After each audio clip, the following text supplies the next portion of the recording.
সম্মানিত সহকর্মীবৃন্দ, আশা করছি সবাই ভালো আছেন।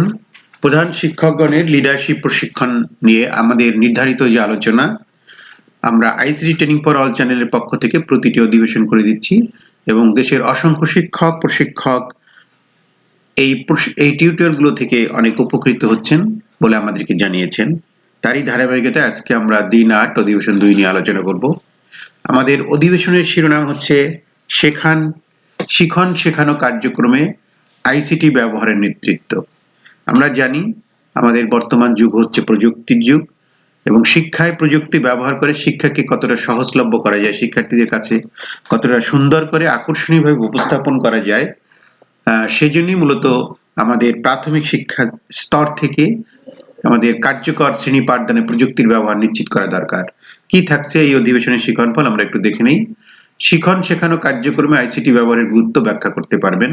অর্থাৎ আমাদের যে টিচিং লার্নিং অ্যাক্টিভিটি, অর্থাৎ শ্রেণীকক্ষে যে পাঠদান, সেই পাঠদানটাকে যদি আমরা কার্যকর করতে চাই, পাঠদানটাকে যদি আমরা আনন্দদায়ক করতে চাই, পাঠদানটাকে যদি আমরা শিখন ফলটাকে স্থায়ী করতে চাই, তাহলে সেই কার্যক্রমে আইসিটি ব্যবহারের বিকল্প নেই এবং নেই। সে কারণে আমাদের আইসিটি ব্যবহারকে এনহান্স করতে হবে। প্রাথমিক বিদ্যালয়ে ইতিমধ্যেই আইসিটি ব্যবহারের জন্য পর্যাপ্ত কর্মসূচি হাতে নেওয়া হয়েছে, পর্যাপ্ত শিক্ষকদের প্রশিক্ষণ দেওয়া হয়েছে এবং আইসিটি ব্যবহারের জন্য যে ম্যাটেরিয়ালসগুলো দরকার, যে ইকুইপমেন্ট দরকার, সেগুলো বিদ্যালয়ে সরবরাহ করা হয়েছে, কিন্তু অনেক বিদ্যালয়ে এগুলো কার্যকর ব্যবহার হয় না। সেজন্য আমাদের শেখানোর কার্যক্রমে আইসিটি ব্যবহারকে নিশ্চিত করতে হবে এবং সেটি নিশ্চিত করতে গিয়ে আমাদের প্রধান শিক্ষক হিসেবে আমাদের করণীয় কি? আমরা যদি ডিজিটাল বাংলাদেশ করার কথা বলা হয়েছে বা আমরা যদি বাংলাদেশকে প্রযুক্তি নির্ভর বাংলাদেশ হিসেবে গড়ে তুলতে চাই, তাহলে আমাদের এই আইসিটির ব্যবহার প্রাথমিক স্তরে শ্রেণী পাঠদানে নিশ্চিত করতে হবে।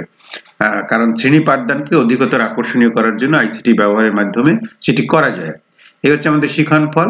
আমরা প্রথমেই আমাদের একটি বিতর্কের বিষয় চলে আসছে, অর্থাৎ কার্যকর শ্রেণী পাঠদানে প্রযুক্তির ব্যবহারই একমাত্র পন্থা। এর পক্ষে এবং বিপক্ষে দুটি দল থাকবে, একজন মডারেটর থাকবে, একজন সময় নিয়ন্ত্রক থাকবে এবং এটির মধ্য দিয়ে আমাদের প্রতি দলে পক্ষে বিপক্ষে দলনেতা থাকবে। এটি আমাদের পূর্ব থেকে নির্ধারণ করে দিতে হবে, এটি আগের দিন আমাদেরকে বলে দিতে হবে, তাহলে আমাদের এই বিতর্কটা একটা কার্যকর বিতর্কে পরিণত হবে। এখানে বিতর্কের যে বিষয় রাখা হয়েছে সেটি খুবই একটি কার্যকর বিষয় বলা যেতে পারে, যে কার্যকর শ্রেণী পাঠদান, অর্থাৎ শ্রেণী পাঠদানটাকে যদি আমরা ইফেক্টিভলি করতে চাই, তাহলে প্রযুক্তির ব্যবহারই একমাত্র পন্থা। এখানে ব্যবহার কথাটা বলা হয়েছে, এর পক্ষে একদল বলবে, তারা মূলত প্রযুক্তির ব্যবহারের মাধ্যমে শ্রেণীকক্ষে যে কার্যকরভাবে পাঠ উপস্থাপন করা যায়, আনন্দদায়ক করা যায় এবং শিক্ষার্থী নির্ভর করা যায়, সেটি বলবে তারা। আর অন্য দল তারা বলবে এর বিপক্ষে, অর্থাৎ প্রযুক্তির ব্যবহার ছাড়াও কার্যকর শ্রেণী পাঠদান করা যায় বা প্রযুক্তি ব্যবহার করার ক্ষেত্রে যে অসুবিধাগুলো হয়েছে, যে অসচেতনতাগুলো রয়েছে, সেগুলি তারা তুলে ধরবেন। আমরা এখানে কিছু পয়েন্ট তুলে ধরেছি বিতর্কের সুবিধার্থে, আমরা এই পয়েন্টগুলো কাজে লাগাতে পারি। আমরা এটি আমাদের ভিডিওর কমেন্ট বক্সে দেওয়া থাকবে, এই পিডিএফটি দেখেও আমরা এই বিতর্কের কিছু পয়েন্টস এখান থেকে নিতে পারবো। এখানে অনেকগুলো বিষয় দেওয়া আছে, যে প্রযুক্তি বলতে শুধুমাত্র যে কম্পিউটার এটি বোঝায় না, এখানে ইন্টারনেটের বিষয়গুলো হতে পারে, আর্টিফিশিয়াল ইন্টেলিজেন্স হতে পারে এবং রোবোটিক, চ্যাটবক্স, এই যে অনেকগুলো যে বিষয় থাকে, সেগুলো ব্যবহার করে ক্লাসরুমের যে সিনারিও চেঞ্জ করা যায়, ক্লাসরুমকে যে কার্যকরভাবে উপস্থাপন করা যায় এবং শিক্ষার্থীর মনোযোগ ধরে রাখা যায়, সেই বিষয়গুলো এখানে তুলে ধরতে হবে। এছাড়া আমাদের প্রযুক্তির মধ্যে ইবুক, ভিডিও, অ্যানিমেশন, মাল্টিমিডিয়া উপকরণ, এগুলোও কিন্তু প্রযুক্তির মধ্যেই যাবে, যেগুলো ব্যবহার করে আমাদের কার্যকর শ্রেণী পাঠদান করা যায়। এবং আমাদের যেমন এখন ইবুকের যে বিষয়টা, ইবুক, অ্যানিমেশন, এগুলোর আমরা যে কন্টেন্ট, ডিজিটাল কন্টেন্ট তৈরি করে মাল্টিমিডিয়ার মাধ্যমে ব্যবহার করতে পারি, যেটি সহজেই পাঠকে কিন্তু দেখানো যায়। শ্রেণীকক্ষে এর ব্যবহারগুলো এটি এক দল বলবে। এর পাশাপাশি শিক্ষার্থীদের জন্য অনলাইন শিক্ষার সুযোগ রয়েছে, সেটিও তো আমাদের ডিজিটাল প্রযুক্তির একটি বিষয়। অনলাইনে পড়াশোনা করার যে বিষয়টা থাকে, সেখানে সেই বিষয়গুলো চলে আসবে বিতর্কের মধ্যে। এবং শিক্ষার্থীদের জন্য অনুশীলন ও মূল্যায়নের কাজে প্রযুক্তি ব্যবহার করা যায়, যেমন অনলাইন ভিত্তিক কুইজ করা যায়, পরীক্ষা নেওয়া যায়, গেমস নেওয়া যায়, এগুলো তো প্রযুক্তিরই ব্যবহার। এই বিষয়গুলো চলে আসবে। এবং শিক্ষক প্রশিক্ষণেও যে প্রযুক্তির ব্যবহার করা যায়, আধুনিক পদ্ধতি কৌশল সম্পর্কে জানানো যায়, সেই বিষয়গুলো চলে আসবে। এবং শিক্ষাক্ষেত্রে প্রযুক্তির ব্যবহারের যে সুবিধাগুলো সেগুলো তাদেরকে তুলে ধরতে হবে। শিক্ষাকে আরো কার্যকর, আকর্ষণীয় করে তোলা যায়, শিক্ষার্থীদের জন্য শিক্ষার সুযোগ বৃদ্ধি করা যায়, শিক্ষার্থীদের বিকাশে সাহায্য করে, শিক্ষকদের জন্য শিক্ষাদানকে সহজ ও ফলপ্রসূ করে থাকে। এই বিষয়গুলো তারা তুলে ধরবে যারা পক্ষ দলের বলবে। এবং যারা এছাড়া আরো রয়েছে শিক্ষার্থীর জ্ঞান ও দক্ষতা বৃদ্ধির জন্য প্রযুক্তির প্রয়োজন হয়, এবং ঘরে বসেই আমরা পৃথিবীর বিভিন্ন দেশে লাইব্রেরির বইগুলো পড়তে পারি, অডিও ভিজুয়াল শিক্ষাদান পদ্ধতিকে আকর্ষণীয় করে তোলে। এই যে বিষয়গুলো সেগুলো কিন্তু আমরা তুলে ধরবো। আর অসুবিধার ক্ষেত্রে যেটি তুলে ধরতে হবে যে ডিজিটাল প্রযুক্তির যে ব্যবহার, সেটা নিরাপত্তার একটি বিষয় থাকে। তারপরে ডিজিটাল মিডিয়া ম্যানিপুলেশনের যে বিষয়গুলো থাকে, হ্যাঁ, সেই বিষয়গুলো তুলে ধরতে হবে। এবং কাজের চাপের ফলে এই যে ডিজিটাল কন্টেন্ট তৈরি করা, প্রযুক্তি ব্যবহার করে শ্রেণীকক্ষে শিক্ষকের যে প্রস্তুতি নিয়ে আসা, সেটি একটি বিষয় হতে পারে। এবং ডিজিটাল প্রযুক্তি ব্যবহার করলে শিক্ষকের যে মেধা, সেটি ব্যবহারে প্রতিবন্ধকতা তৈরি হতে পারে। অর্থাৎ এখানে ডিজিটাল কন্টেন্ট দেখিয়ে একজন পড়িয়ে যাবে, শিক্ষার্থীর নিজস্ব যে সৃজনশীলতা সেটা ব্যাঘাত করতে পারে। এটি তুলে ধরতে হবে তাদেরকে।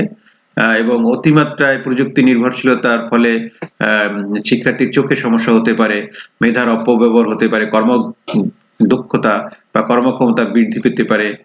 এবং এটার জন্য প্রশিক্ষণপ্রাপ্ত শিক্ষকের অভাব রয়েছে, বিদ্যুতের স্বল্পতা রয়েছে, বিদ্যুৎ ঠিকমতো থাকে না, এবং এটার যে অবকাঠামোগত সুবিধা সেটি নাই। এবং অনেক শিক্ষকের এই যে প্রযুক্তি ব্যবহারের যে মানসিকতা, সেটি আমাদের দেশের প্রেক্ষাপটে এখনো ওভাবে গড়ে ওঠেনি। এইভাবে তাদের পয়েন্টগুলো তুলে ধরতে হবে। এই পিডিএফটি আমরা এটার ভিডিওর কমেন্ট বক্সে এর লিঙ্কটি আমরা দিয়ে দেব। এর পর্যায়ে আমাদের বক্তব্যের যে নিয়মটি হবে সেটি হচ্ছে মডারেটর থাকবে, 2 মিনিট তিনি উদ্বোধনী বক্তব্য দিবেন। পক্ষ দলের একজন বক্তা থাকবে, প্রারম্ভিক প্রযুক্তির ব্যবহারের ধারণা এবং প্রারম্ভিক আলোচনা তিনি শুরু করবেন, 3 মিনিট করে সময় পাবে সবাই। বিপক্ষ দলের বক্তা সব পাঠে প্রযুক্তির ব্যবহার সঠিক নয় মর্মে আলোচনা করবে। এখানে পক্ষে দুটোরই কিন্তু জোরালো বক্তব্য দেওয়া যায়, সব পাঠে কিন্তু আবার প্রযুক্তি ব্যবহার করা যায় না, এটা রয়েছে। পক্ষ দলের দ্বিতীয় বক্তা পাঠদানে প্রযুক্তির ব্যবহারের যথার্থতা ব্যাখ্যা করবেন তিনি। এবং বিপক্ষ দলের বক্তা বিদ্যমান অবকাঠামোগত বাধা যে রয়েছে এবং শিক্ষকদের মন মানসিকতা প্রযুক্তি ব্যবহারের ক্ষেত্রে সেই বিষয়গুলো তুলে ধরবেন। পক্ষ দলের দলনেতা কি করবেন? ডিজিটাল কন্টেন্টের অভিজ্ঞতার আলোকে কার্যকর পাঠদানে প্রযুক্তির ব্যবহারের যৌক্তিকতা উপস্থাপন করবেন। অর্থাৎ ডিজিটাল কন্টেন্ট ব্যবহার করে পাঠদান করলে শ্রেণী পাঠদানটা আকর্ষণীয় হয়, শিক্ষার্থীদের অংশগ্রহণ বৃদ্ধি করা যায়, মনোযোগ ধরে রাখা যায়, এবং শিক্ষার্থীদের শিখন ফল অর্জনে সহায়ক হয়, এইগুলো তুলে ধরবেন। বিপক্ষ দলের দলনেতা কি করবেন? ডিজিটাল কন্টেন্টের অভিজ্ঞতার আলোকে কার্যকর পাঠদানে প্রযুক্তির ব্যবহার কেন যৌক্তিক নয়, এর বিপক্ষে তিনি বক্তব্য তুলে ধরবেন। মডারেটর সিদ্ধান্ত গ্রহণ করবেন, কোন দলকে বিজয়ী ঘোষণা না করে প্রযুক্তির ব্যবহারের প্রয়োজনীয়তা উল্লেখ করে এই অধিবেশনের সমাপ্তি ঘোষণা করবেন। পক্ষে বিপক্ষের দল মানে বক্তার বক্তব্যের মধ্য দিয়ে মূলত বেরিয়ে আসবে যে প্রযুক্তির ব্যবহার করলে শ্রেণী কার্যক্রমটা অধিকতর আকর্ষণীয় হয়। আচ্ছা, এইভাবে বক্তব্যটা আমাদের নির্ধারিত আলোচনার মাধ্যমে শেষ হবে। এরপরে কার্যকর শ্রেণী পাঠদানে এই যে আমরা যে আইসিটির ব্যবহার বলছি, এই আইসিটির ব্যবহার নিশ্চিত করতে আমাদের প্রধান শিক্ষকের করণীয় কি, সেটি আমাদের আলোচনায় চলে আসবে। প্রধান শিক্ষকের করণীয় বলতে পরিশিষ্ট একে প্রদত্ত প্রধান শিক্ষক নেতৃত্বের মডেল যেটি রয়েছে, সেই মডেলটি কিন্তু ইতিমধ্যে আমরা আলোচনা করি। সেই মডেলে কি ছিল? সেই মডেলে ছিল মূলত প্রধান শিক্ষক তার বুদ্ধিভিত্তিক উদ্দীপনা, তার আদর্শগত দিক দিয়ে, তার নেতৃত্ব দিয়ে সকল শিক্ষককে উদ্বুদ্ধ করবেন, তিনি মনিটরিং করবেন, মেন্টরিং করবেন, প্রযুক্তির তিনি নিজেও ব্যবহার করবেন, সহকারী শিক্ষকদের উদ্বুদ্ধ করবেন। এই যে বিষয়গুলো ছিল সেটি হচ্ছে মডেল অনুসরণ করবেন। এবং একই সাথে তিনি ল্যাপটপ, প্রজেক্টর সব প্রয়োজনীয় সরঞ্জাদি যেগুলো রয়েছে সেগুলোর কার্যকর ব্যবহার নিশ্চিত করবেন, ব্যবস্থা করবেন। অর্থাৎ অনেক স্কুলে ল্যাপটপ, প্রজেক্টর দেওয়া হয়েছে, সেগুলো নষ্ট হয়ে গেছে, সেটি ঠিক করা দরকার, সেই বিষয়গুলো ব্যবস্থা করবেন। এগুলো যথাযথ সংরক্ষণ করবেন। সম্ভব হলে প্রতিটি শ্রেণীকক্ষে মাল্টিমিডিয়া ব্যবহারের জন্য স্থায়ী কাঠামো নির্মাণ করবেন। অর্থাৎ এই যে প্রত্যেকটা রুমে যদি করা যায় যে কাঠামোগত যে বিষয়গুলো থাকে, অর্থাৎ বৈদ্যুতিক অবকাঠামো যে বিষয়গুলো থাকে সেটির কথা বলা হয়েছে। আইসিটি বিষয়ে দক্ষ শিক্ষকের দ্বারা অন্যান্য শিক্ষকদের প্রশিক্ষণ করাবেন। অনেক স্কুলেই আছে এবং যারা নবীন শিক্ষক তারা কিন্তু আইসিটিতে দক্ষ থাকে। তাদের দিয়ে অন্য শিক্ষকদের প্রশিক্ষণের ব্যবস্থা করা যেতে পারে। অর্থাৎ এখানে বলে ইন হাউস প্রশিক্ষণ সেটা করা যেতে পারে। পাঠদানে আইসিটি ব্যবহার বিষয়ক যেসব ভ্রান্ত ধারণা শিক্ষকদের মধ্যে রয়েছে তা আলোচনার মাধ্যমে দূর করার ব্যবস্থা করা যেতে পারে, এবং যে শিক্ষক ভালো কন্টেন্ট ব্যবহার করে পাঠদান করতে পারে তার পাঠদান অন্য শিক্ষকরা দেখতে পারে। নিজে পাঠদানের সময় আইসিটি ব্যবহারের জন্য অন্যান্যদের ব্যবহার করে অন্যান্যদের উৎসাহ প্রদান করা, অর্থাৎ নিজেও তিনি এই বিষয়গুলো তে আগ্রহ দেখাবেন বা নিজেও তিনি এটি করবেন। এভাবে প্রধান শিক্ষকের নেতৃত্বেই তো সবকিছু হবে। তাহলে আমাদের স্কুলগুলোতে যদি আমরা আইসিটি ব্যবহার নিশ্চিত করতে চাই তাহলে প্রধান শিক্ষকের অবশ্যই একটা ভূমিকা রয়েছে এবং গুরুত্বপূর্ণ ভূমিকা রয়েছে। আচ্ছা, এখন এই যে আইসিটির ব্যবহার যেটা আমরা বলছি বা প্রযুক্তির ব্যবহার আমরা যেটা বলছি, এখানে মূল ফোকাসিং কোনটা, রিফ্লেকশনের মূল কথা কি, অর্থাৎ এই যে আমরা বিতর্কটা যে করলাম সেটির মূল ফোকাস হচ্ছে শিখন শেখানো কার্যক্রমে আইসিটি ব্যবহার শিখনের সহায়ক, অর্থাৎ শিক্ষার্থীর শিখনটাকে যদি আমরা এগিয়ে নিয়ে যেতে চাই তাহলে আমাদের আইসিটি ব্যবহার করলে সেটা সহায়ক হয়, অর্থাৎ যেটা আমরা বলছি অংশগ্রহণমূলক হয়, আকর্ষণীয় হয়, পাঠদান সহজে আয়ত্ত করা যায় এবং অনেকগুলো বিষয় তাদেরকে দেখানো যায়, যেটি প্রচলিত পাঠদানের মাধ্যমে গতানুগতিক পাঠদানের মাধ্যমে করা যায় না। শুধুমাত্র প্রযুক্তির কারণে সেটি করা যাচ্ছে।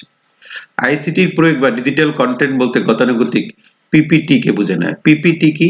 পাওয়ার পয়েন্ট প্রেজেন্টেশন কে বোঝায় না। অর্থাৎ আমরা বলছি আইসিটির প্রয়োগ। আইসিটির প্রয়োগ বলতে আমি একটা ডিজিটাল কন্টেন্ট তৈরি করলাম, এইটা কিন্তু না। ডিজিটাল কন্টেন্ট দেখাই দেখে চলে গেলাম, এটাও না।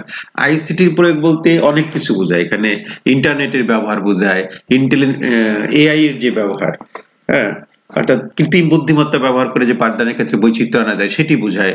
আমরা আইসিটি ব্যবহার বলতে যে আইসিটি ব্যবহার করে আমরা কুইজ প্রতিযোগিতা করতে পারি, বিভিন্ন ধরনের কুইজ, অনলাইন কুইজ যেটা করতে পারে সেটি করতে পারি, এবং এই যে অনেকগুলা দিক চলে আসবে। আইসিটির প্রয়োগ একটা বড় রকম, শুধুমাত্র অনেকগুলো বিষয় আসবে, শুধুমাত্র ডিজিটাল একটা কন্টেন্ট তৈরি করে আমি পাঠদান করলাম এরকম না। আইসিটির প্রয়োগ নির্ভর করে পাঠদানের বিষয়বস্তু বা কাজের ধরনের উপর।